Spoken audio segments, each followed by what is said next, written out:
अभी micro economics में हम क्या पढ़ेंगे आज? Introduction, first chapter introduction. और इंट्रोडक्शन में हमको क्या क्या पढ़ना है वो देखते चलिए आप।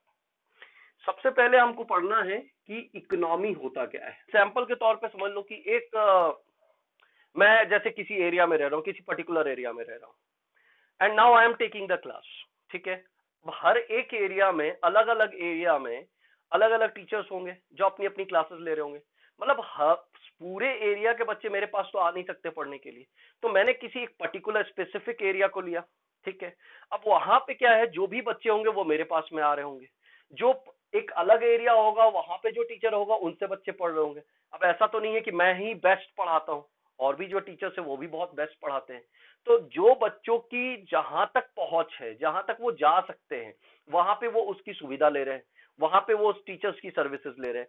तो यहाँ पे भी यही चीज बताया गया कि ये एक सिस्टम है जहां पे क्या मिलता है, लोगों को एक मौका मिलता है। मतलब जो टीचर्स है, टीचर्स के बारे में अगर हम बात करें तो टीचर्स को भी एक मौका मिला, जहां पे क्या हो रहा है, उनको काम करने का एक जगह मिला हुआ है, जहां पे उनको संसाधन मिल रहा है, रिसोर्सेज मिल रही है, और उसी से वो क्या कर रहे हैं, अपनी जिंदगी को चलाने की कोशिश कर रहे हैं। इकोनॉमिक्स का डेफिनेशन समझिए क्या है। It studies economic problem arises due to limited means in relation to unlimited wants। मतलब ये हुआ कि इकोनॉमिक्स में हम ये समझने की कोशिश करते हैं, पढ़ते हैं कि इकोनॉमिक प्रॉब्लम क्या है। और ये इकोनॉमिक प्रॉब्लम जो अराइज होता है वो किसकी वजह से होता है, क्योंकि मेरे पास में जो रिसोर्सेज है वो क्या है, लिमिटेड है, और हमारी जो डिमांड्स होती है, हमारी जो वांट्स होती है वो क्या होती है, अनलिमिटेड होती है। मतलब हम सारी इच्छाओं को पूरा नहीं कर सकते हैं, हर सारे नीड्स को हम फुलफिल नहीं कर सकते हैं। तो इकोनॉमिक्स उसी के बारे में बताता है कि हम अपने लिमिटेड रिसोर्सेज के बेस पे किस तरीके से अपने अनलिमिटेड वांट्स को मैनेज करते हैं।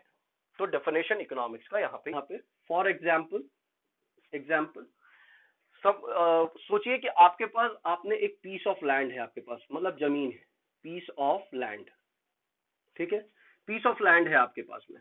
अब इस पीस ऑफ लैंड से या तो आप क्या कर सकते हो, इस पे एक मकान बना सकते हैं, मतलब हाउस कंस्ट्रक्ट कर सकते हो, हाउस कंस्ट्रक्ट, या मान के चलो आप फैक्ट्री बना सकते हो। ठीक है, या एक्सेट्रा कुछ भी कर सकते हो। और इसी पीस ऑफ लैंड से आप यहां पे क्या कर सकते हो, कैन ग्रो राइस, व्हीट और वेजिटेबल। अब यहां पे प्रॉब्लम क्या आ गई, अब समझिए, ये इकोनॉमिक प्रॉब्लम का आपको मीनिंग समझ में आ जाएगा अभी। अब ये देखिए, दो ऑप्शन आपके पास में दिए गए।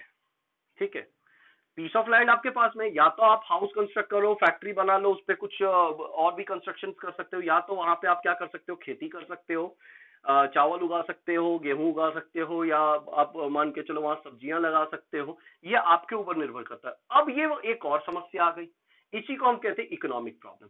इकोनॉमिक प्रॉब्लम क्या कहता है कि मेरे पास में सुविधा तो है, लेकिन अब बात ये आ जाती है कि इन दोनों में से हमारे पास जो समस्या आती है वो आती है चॉइस मेकिंग की। मतलब मैं इन दोनों में से क्या काम करूं, and this choice making is known as the economic. क्या हो रहा है कि इकोनॉमिक प्रॉब्लम क्यों अराइज हो रहा है भाई, economic problem arises because of scarcity of resources in relation to demand for them. ठीक है, अब इकोनॉमिक प्रॉब्लम अराइज क्यों हुआ, यहां पे हम देखिए, क्योंकि मेरे पास रिसोर्सेस क्या है, कम है, और उस रिसोर्सेस के बेस पे हमको क्या करना पड़ेगा, चॉइस मेकिंग करना पड़ेगा। फिर से सुनिए, इकोनॉमिक प्रॉब्लम क्या है, इकोनॉमिक प्रॉब्लम अराइज क्यों हुआ, क्योंकि स्कार्सिटी ऑफ रिसोर्सेज है हमारे पास। स्कार्सिटी ऑफ रिसोर्सेज का मतलब क्या है कि मेरे पास लिमिटेड रिसोर्सेज है, और ये हुआ भी क्यों है, क्योंकि डिमांड फॉर देम, उसकी डिमांड ज्यादा है लेकिन प्रोडक्शन कम है हमारे पास में, तो वहां पे मेरे को क्या करना पड़ रहा है, चॉइस मेकिंग करनी पड़ेगी। इसीलिए इकोनॉमिक प्रॉब्लम भी अराइजेस होता है। अच्छा, इसके फैक्टर्स क्या क्या हैं, ये अपने को देखना है कि क्या क्या फैक्टर्स हैं जिसकी वजह से इकोनॉमिक प्रॉब्लम्स आता है। तो एक जो हमने सीखा हुआ है, वांट्स आर अनलिमिटेड, वांट्स क्या है हमारा, अनलिमिटेड है। दूसरा क्या है, रिसोर्सेज आर लिमिटेड, रिसोर्सेज क्या है हमारा, लिमिटेड है।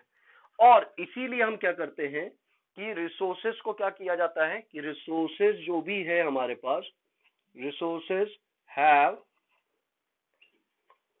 Alternative uses.